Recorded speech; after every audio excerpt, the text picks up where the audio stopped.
What's going on, guys? Matt over here with Lethal Garage, and today I want to talk about 50 state legal cold air intakes, or lack thereof of 50 state legal cold air intakes. I know many of you guys have watched the channel. Some of you may have seen the miscellaneous cold air intakes I have installed and tested. And a little backstory, you probably didn't see a lot of the results because I got lots of cease and assist letters from certain companies. I'm not going to point them out now because it's just way too late in the game, but that is why you never saw final official results on things. And yeah, I do have a favorite out of all of them. I'll get into that later, but let's get into all the different 50 state legal cold air intakes. Or maybe I should start with the companies who don't make them. So these are most likely companies that either failed or never even tried to submit to get approval in California or any other state that adopts the California emission standards. I think it's quite a few now. I want to say it's like 13 or 14 states that follow this. And even GM, they released theirs initially 37 state approved, but we'll get into that. So there are 14 different cold air intakes that are illegal, technically. All the cold air induction intakes, even their newest carbon fiber monster, not 50 state legal. Mishimoto, not 50 state legal. K&N, their AirCharger, BlackHawk, Typhoon, all not 50 state legal. AFE, their Momentum, not 50 state legal. Roto-Fab, not 50 state legal. AirRaid, not 50 state legal. SLP, not 50 state legal. Holly, not 50 state legal. Flowmaster, not 50 state. Are you guys getting the trend here? All of the cold air intakes I have found are not 50 state legal. Now, for those of you who do care, now most of you guys, you'll get whatever you want and put it on, and if you ever had to go get refereed or whatever, hopefully you kept your stock system, just swap it out, you're good to go, right? Right. But GM does have their new product, which is built by Cold Air Inductions. So I'm a little shocked that Cold Air Inductions doesn't advertise their product as 50 state legal. Maybe it has to do with the tune. The tune's required to get it there, and Cold Air Inductions doesn't offer a tune with their product. Theirs are just bolt-on, but the GMPP, or the Cold Air Inductions from GM now, is 50 state legal. You can get it. So it is available, it's out there, and is the only product currently being made by any manufacturer that is 50 state legal. So why does that matter? Well, there's a lot of things that you can do, and there's a lot of things that I have to say about all these different cold air intakes that different companies make. For one, a lot of these companies do some funky things to your car without a tune. Yes, most of them will give you bolt-on power. You put it on, it will gain you a little bit of power. Is it worth the cost of emission? I don't know. That's up to you. It's really up to you if you think $300, $400, $500 is worth it for some intake sound coming from the front of your car and potential power gains. Now, in my testing, I had found the Roto-Fab setup to be the best cold air intake that I have tested. Now, I haven't tested them all, so I can't say it's the best one ever. At least in California, on an A8 automatic car, the Roto-Fab setup was the best one I tested. So I really like the Roto-Fab for their build quality, their style, the looks, all that stuff. Are they the best? I can't definitively say that, but in California on testing on the dynos, I did pay to go to 3 different dynos to have this tested. It was the best one.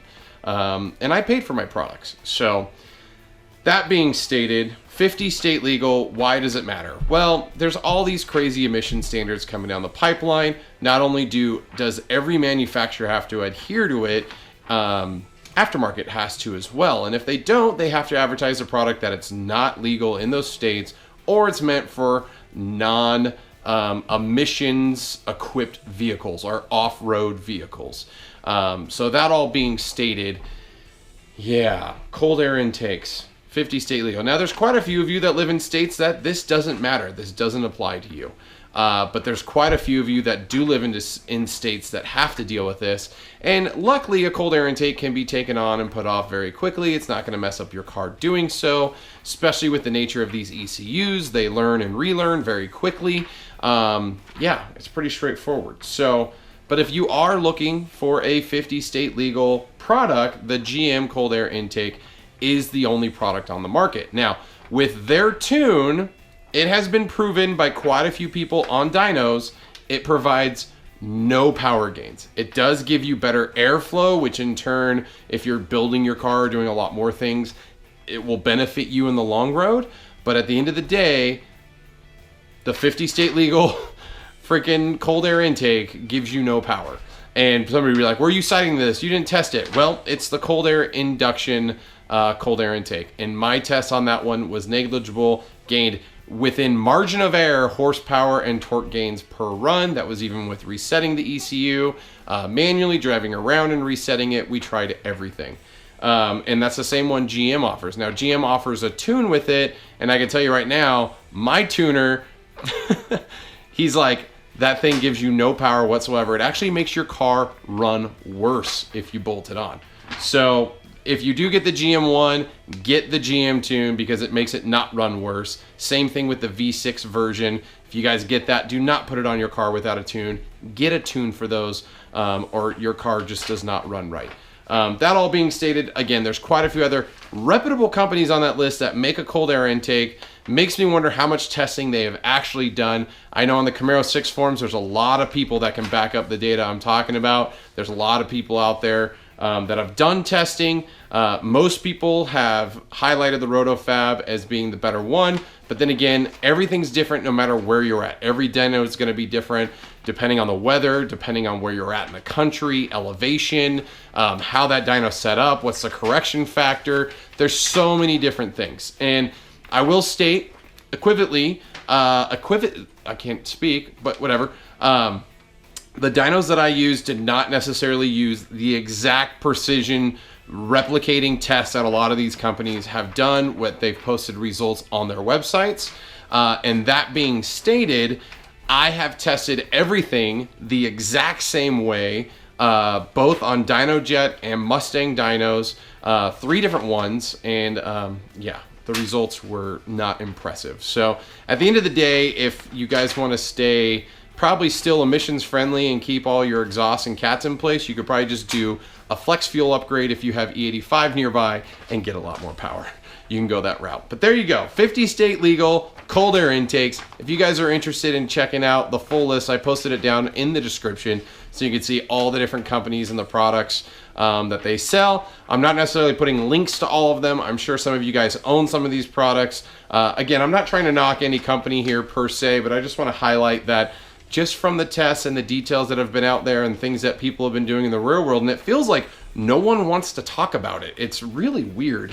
But cold air intakes on the 6th gen Camaro, they're not the best bang for your buck product. They just aren't. Like, you can spend your money elsewhere and get more power per dollar than you can with just going with a cold air intake. So, but if you want to stay legal and you're fully building your car, a cold air intake is a good way to go. It will increase airflow. It will allow you better power numbers in a full build. You know, you get headers, you get ported throttle bodies, you get or bigger throttle bodies, or you port the heads or intake manifold. I mean, there's so many different things that you can do to these cars, and it's so hard to calculate where all the power is necessarily coming from.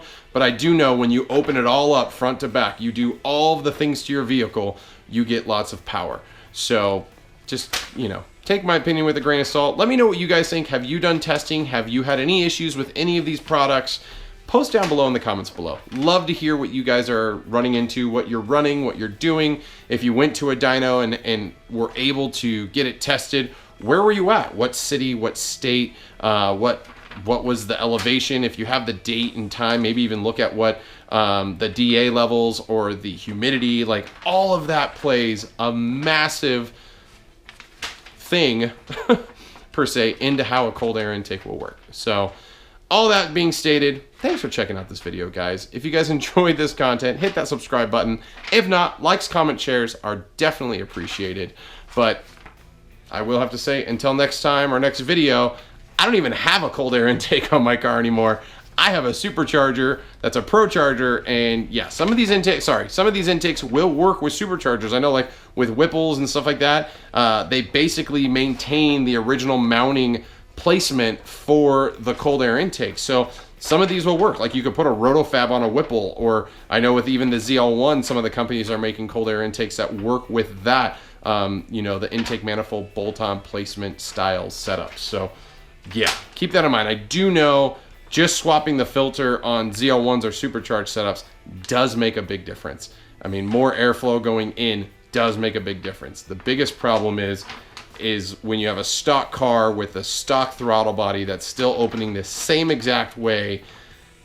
Doesn't matter how much more airflow can flow through the filter.